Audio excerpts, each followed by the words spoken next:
Hey, Andy Garrett here. Somebody was asking me about the theme song on Reverb Nation, and it was originally titled Garrett Watts' theme song. It was written by a good friend of mine, Dean Watts. He came up with the bass part, and I came up with a guitar part to it. And when you listen to the song, it starts out with a bass part at the beginning.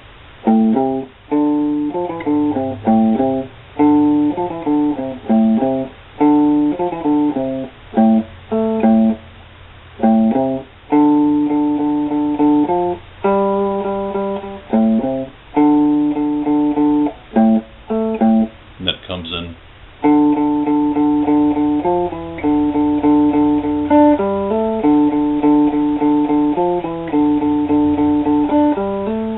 And I wanted to do a guitar part that was different from that, so I wanted to visually show you some of the guitar parts that I was doing.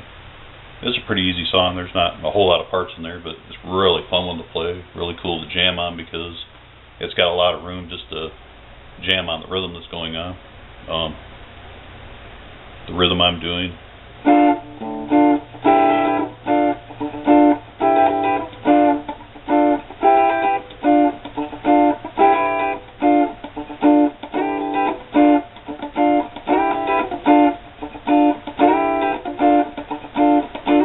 Then it goes into another part.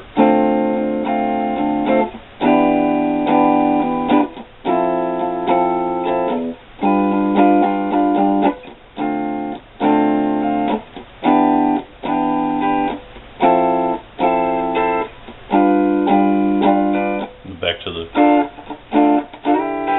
it's almost like a jazz D Dorian type of thing, and we didn't really play jazz back then. I mean, we just kind of listened to a lot of different things. We had a teacher at the time that was teaching us things that were, I guess, considered to be what would fall under modal jazz, but we just kind of played what sounded good. But we always tried to, when somebody would be doing a bass part and somebody would be doing a guitar part, we would try to make the two parts different, so it'd make it a little more interesting for somebody listening, because we played in a lot of three-piece type bands with just one guitar player, one bass player, and one drummer. So there's another part that comes up right before the lead part, and it'll do kind of like a little thing off the open D note with some little bit of chord changes. Some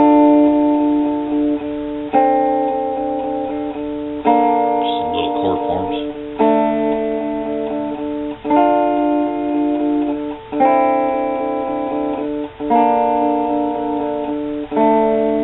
Then it goes into the lead part. The lead part's based around, D minor, D Dorian type sounds.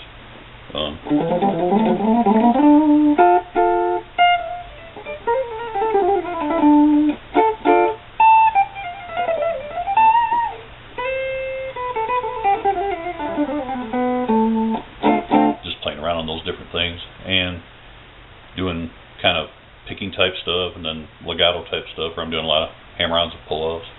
And then it goes into another part after the lead solo where it'll do like a,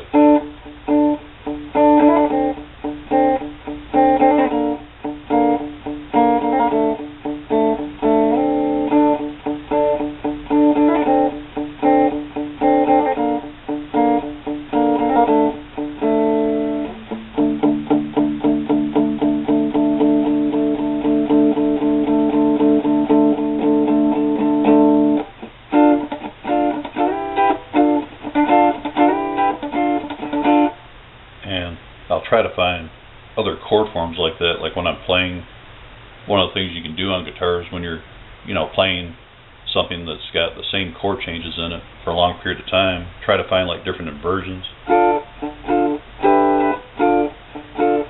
that harmonize the first inversions that you're doing.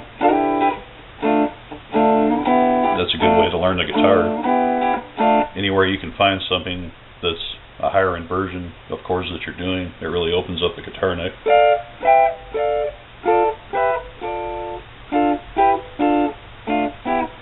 That's something you'll do when you get into jazz a lot more, that it gives you chord shapes. The more chord shapes you have that you can target the neck with, it's a lot harder to get lost on the neck when you're looking for the good sounding notes, the target notes.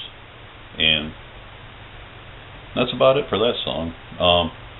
some of the lead stuff I'm doing in there was where I was first learning how to, you know, take some of the scale patterns I was shown back then, and I learned how to kind of slide my finger, my first finger, to be able to kind of move into different patterns. And one of the ways I would do that was kind of like similar to an Yngwie Malmsteen type thing, where, you know, instead of just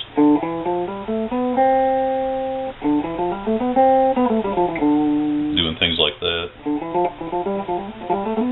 going up in patterns, actually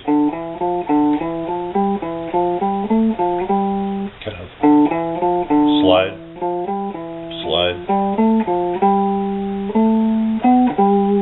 and same thing with going descending.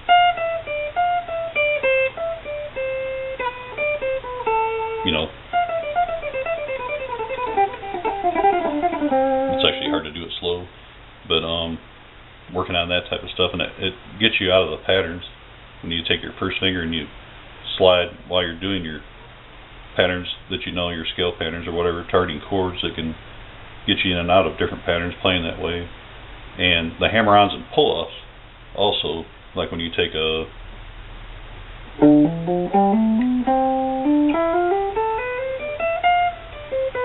if you just like pick one note,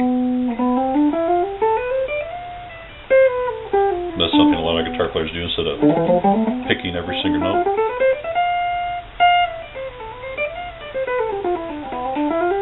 Notice I'm not picking every single note. You can get kind of that rolling sound where you're using their fingers to kind of hammer on and pull up.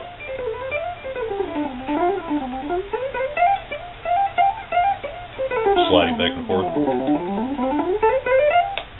But you'll hear me doing a lot of that kind of stuff during the song, but I just wanted to show you some of that, like a little extra. But alright, I hope you enjoy that, and there's a link to the song where you can listen to it directly underneath the video, and I hope you enjoy that. If you have any questions about anything at all, let me know.